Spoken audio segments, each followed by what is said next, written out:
नमस्कार, समक्ष हरियाणा देख रहे हैं आप और फिलहाल हम मौजूद हैं आदमपुर में। तो आज चौधरी भजनलाल जी की जयंती है और इस मौके पर आज हम पहुंचे हैं आदमपुर हलके में।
देखिए, आज का दिन हम सभी के लिए बहुत महत्व रखता है क्योंकि आज के दिन सन 1930 में एक बहुत ही महापुरुष ने जन्म लिया।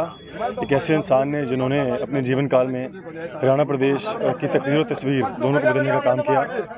और ऐसा महसूस होता है कि आज भी हमारे बीच में है क्योंकि आप चारों ओर देखो, बच्चों की हंसी में, युवाओं के जोश में, बड़ों के आशीर्वाद में, और किसानों की फसलों में, जवानों की कुर्बानियों में और मजदूरों के परिश्रम में आज भी वो हमारे साथ है, आबाद हैं। हरियाणा के विकास की जब गाथा गाई जाती है तो भजनलाल जी का नाम सबसे आगे आता है।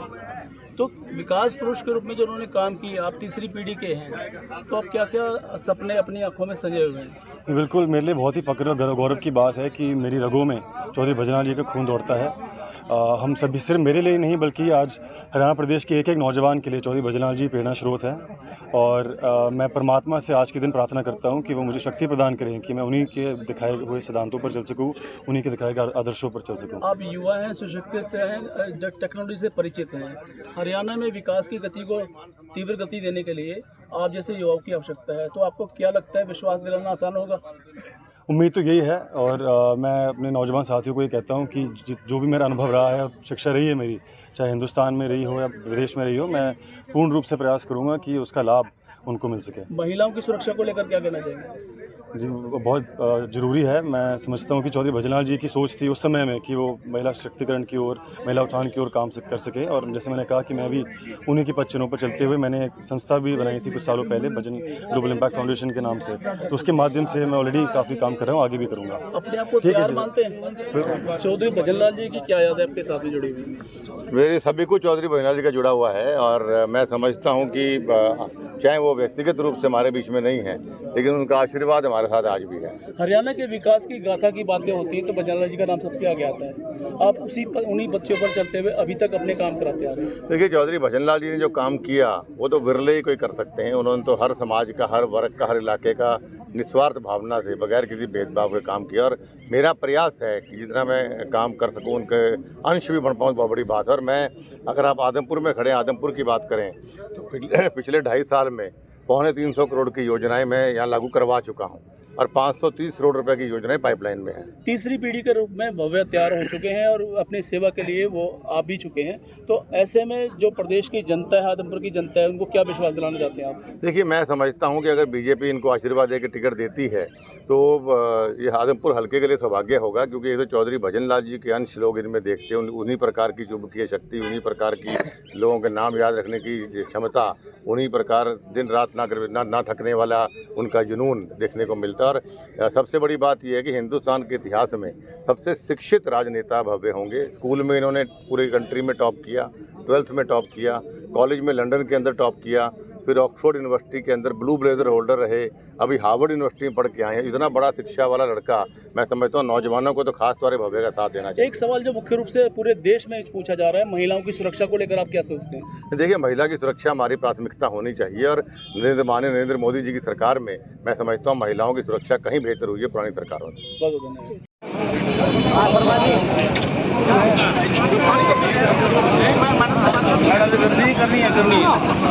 सर नमस्कार, पहले तो बहुत बहुत स्वागत है आपका समक्ष हरियाणा में। मैं धन्यवाद करता हूं कि आपने हमारे को इंटरव्यू के लिए उचित समझा। जी सर, हाल ही में क्या लगता है आपको कि टिकट मिलती है तो बिश्नोई परिवार में किसको मिलेगी? रेणुका जी लड़ेंगे इलेक्शन या फिर कुलदीप जी या फिर भव्य? भव्य नया चेहरा है, युवा चेहरा है, क्या लगता है आपको? आदमपुर विधानसभा क्षेत्र के तमाम मतदाताओं की, 36 बिरादरी के लोगों की एक ही मांग है, युवा नेता भव्य बिश्नोई को वो यहाँ से चुनाव लड़वाना चाहते हैं और जिताना चाहते हैं और प्रदेश की राजनीति में उनका महत्वपूर्ण स्थान हो, इस बात की आशा और उम्मीद और भरोसे के साथ उसको जिताएंगे लोग। क्या लगता है आपको, हाल ही में दो सीएम जो है आदमपुर मंडी के अंदर वही रैली कर चुके हैं, बहुत भारी रैली भी उन्होंने करी और 107 नंबर दुकान को खासकर ताला जड़ने की उन्होंने बात की, इस पर आप क्या कहेंगे? जो लोग अपनी बात इस तरह की भाषा का इस्तेमाल करते हैं, उनको 6 नवंबर को जब रिजल्ट आएगा तो उनको पता चल जाएगा कि ताला किसकी दुकान पे जड़ा जाता है, किसके लिए कहा जाता है। या ये बात कह करके उन्होंने आदमपुर के मतदाताओं को एक तरह से जागृत कर दिया कि विरोधी पक्ष के लोग किस बात की, किस बहुत निचले स्तर पे भी जा कर के इस आदमपुर क्षेत्र को पिछड़ने के लिए, पिछाड़ने के लिए उनकी मंशा है, उनको साफ दिखाई देगी है। इसलिए यहाँ के लोग सब एकत्रित होकर के खुद वोट मांग करके और खुद चुनाव लड़ेंगे। भव्य बिश्नोई भारी मतों से चुनाव जीतेंगे। भारतीय जनता पार्टी की और उनकी जो आशाएं हैं उन पर खरा उतरने का काम करेंगे। यही कह सकते। सर, सर्वे के दौरान लोगों में जो भावनाएं हैं कुलदीप जी के लिए कि कम आते हैं, कम बैठते हैं, हमारी जो साड़ भाड़ वो कम लेते हैं, तो क्या लगता है इससे कहीं ना कहीं नाराजगी नजर आ रही है थोड़ी बहुत? अगर इस प्रकार की नाराजगी इस परिवार के प्रति हो तो आप समझ सकते हैं कि चौधरी भजन लाल जी ने यहाँ एक मेंबर पंचायत के रूप में राजनीति में प्रवेश करने के बाद वो देश के केंद्र में बहुत बड़े वजीर के तौर पे उन्होंने सेवाएं दी। 2 बार उन्होंने देश के कृषि मंत्री के रूप में, वन एवं पर्यावरण मंत्री के रूप में सेवाएं दी और हरियाणा प्रदेश में 3 बार प्रदेश के मुख्यमंत्री। केवल अपनी जाति की बात अगर मैं करूं तो केवल अपनी जाति से केवल एक विधायक होकर के 90 विधानसभा के जो लोग हैं उनमें बहुत प्यार, प्रेम और स्नेह की वजह से उन लोगों ने हमेशा 3 बार चुने विधायकों ने और प्रदेश की जनता ने हमेशा उन पर विश्वास किया और आज उसी तरह से चौधरी कुलदीप बिश्नोई जी को लगातार विधायक बना रहे हैं। रेणुका जी को विधायक बनाया, जसमा जी को विधायक बनाया। चाहे परिस्थितियाँ कुछ भी रही हों, हालात कुछ भी रहे हों, यहाँ के लोग खुद चुनाव लड़ते हैं और कुलदीप बिश्नोई हों चाहे उनका परिवार का कोई व्यक्ति हो, वो भारी मतों से यहाँ चुनाव जीतेंगे। कोई संदेह नहीं है, कोई नाराज़गी लोगों में नहीं है।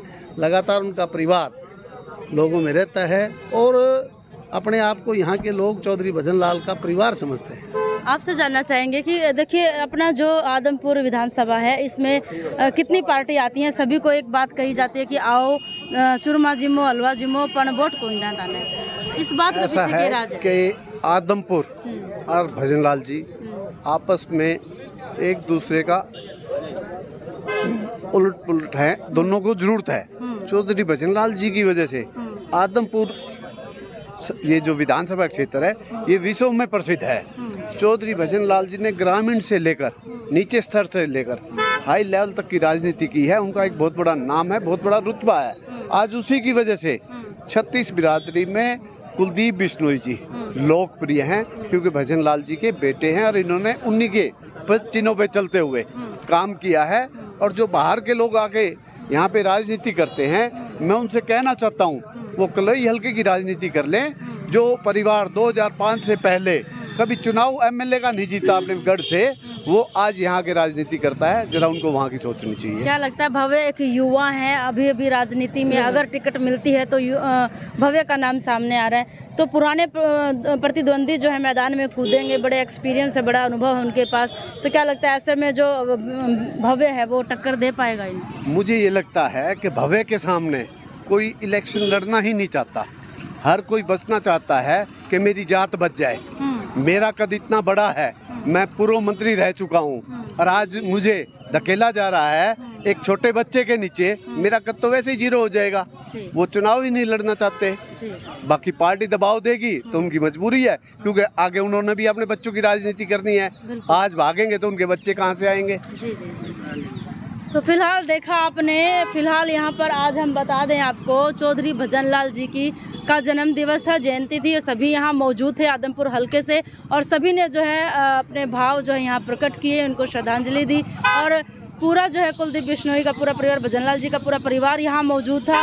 सभी जो उनके संगी साथी थे, सभी बच्चे जो थे साथ के यहाँ मौजूद थे, सभी ने जो है उनको नमन किया। और साथ ही साथ आप देख रहे हैं आदमपुर हलके से लाइव अपडेट शेयर ज़रूर करते रहिएगा। फिर मिलूंगी अगली अपडेट के साथ, तब तक के लिए धन्यवाद।